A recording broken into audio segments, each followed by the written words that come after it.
You're tuning into Black and White Sports on YouTube. The no-holds-barred truth on sports. The main event starts now. All right, Black and White Sports supporters, let's talk about Michael Penix Jr. and the Raiders once again because, well, I did a video last week or the week before last about this very subject, Penix and the Raiders, and particularly with a grab at Penix in the very top of the second round. Well, that rumor's out there again, and this time it's the 13th overall pick in the first round of the draft. And we got a report about what some executives, some scouts are saying about Penix and what NFL comp they're using. And I got to be honest with you, I don't get it. I don't get this comp at all. When I watch Penix play, this is not the guy I thought about. He's a solid NFL starter. There's no doubt about it, but I just find one guy's 6'3", the other one's 6'1". And Penix has got a much better arm than Tua Tagovailoa.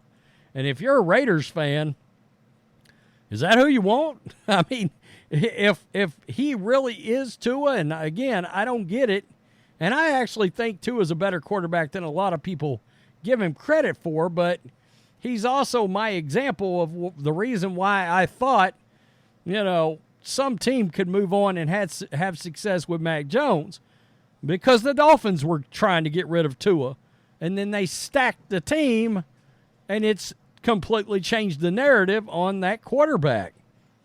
You got to have weapons, and he's a perfect example of it.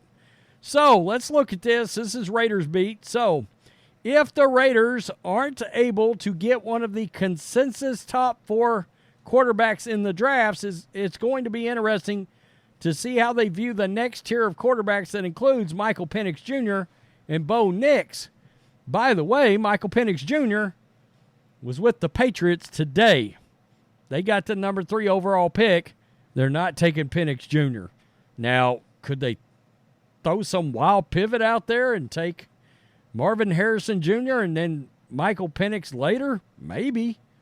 I mean, maybe the Patriots could do that. It would be a shocker of the draft, because I think most people believe they're going to take J.J. McCarthy or Drake May, and Jaden Daniels is going to be gone. I don't know. That seems a little odd, but they're playing some smoke screens right now, I think, the Patriots. Some have suggested the Raiders might try to make a move for Penix by trading into the later half of the first round, but it sounds like the chances are increasing that Raiders will take Penix with the 13th pick. Well, I got to tell you, I do think you have to get back into the first round if you want him, because I think somebody's going to grab him at the end of the first.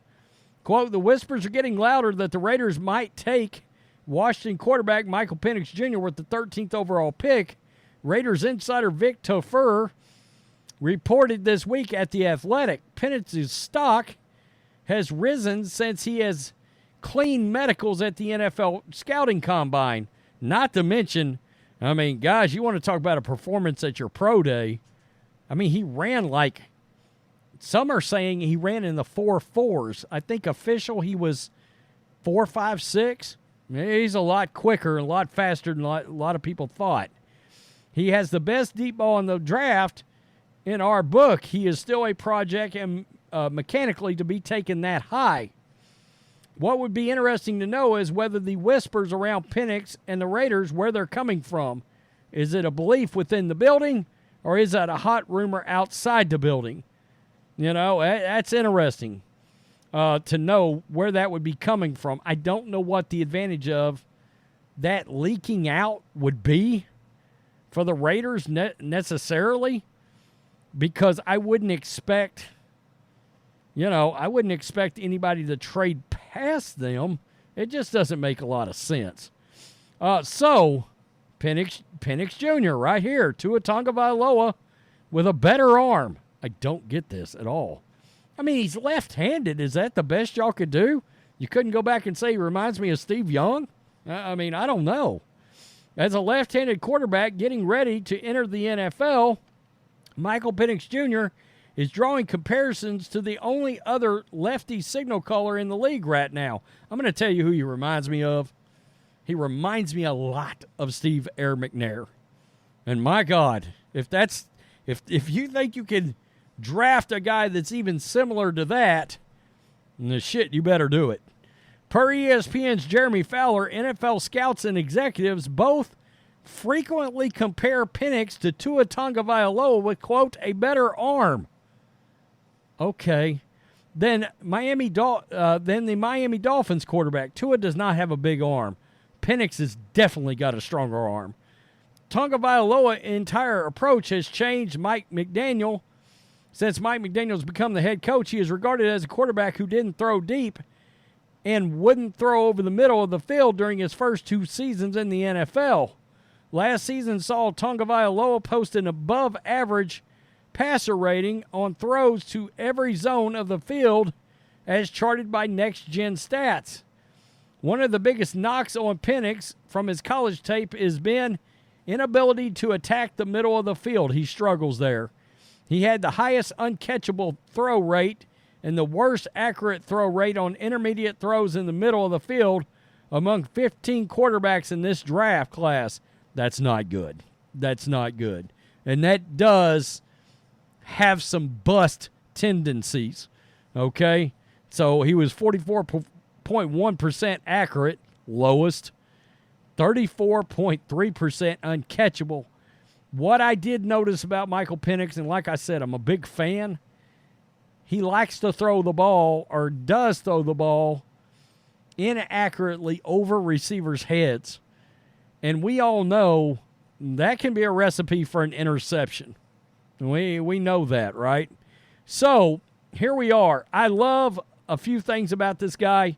Number one, I've said this before, he's got all these attempts. Almost 1,700 attempts, 13,000 yards, nearly 100 touchdowns. He's got a 3-to-1 touchdown to interception ratio. Yards per attempt, 8.2. Love it.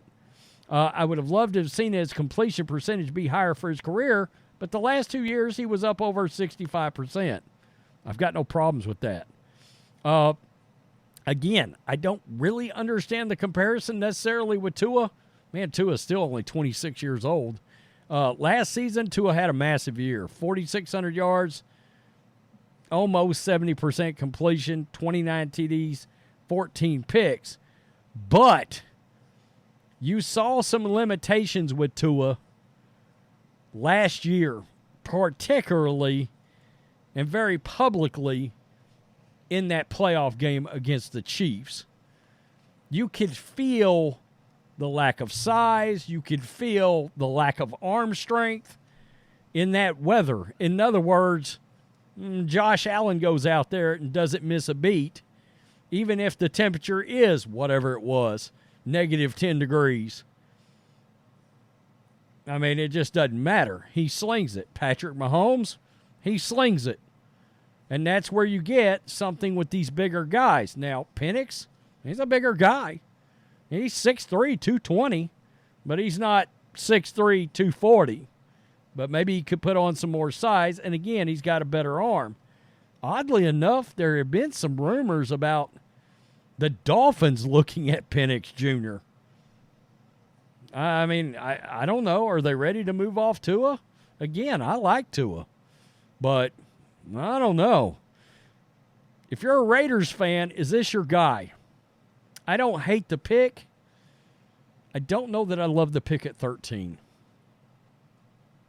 Honestly. Back into the first round, I don't even know if I... Look, if you're already at the back end of the first round and you take this guy, then I love it. If you take him at the top of the second, I love it even better. Because, yeah, that does make a lot of sense. Tell me what you think. Peace. I'm out. Till next time. Thanks for watching the show. Be sure to like, comment, and subscribe. Be sure to tune in next time on Black and White Sports.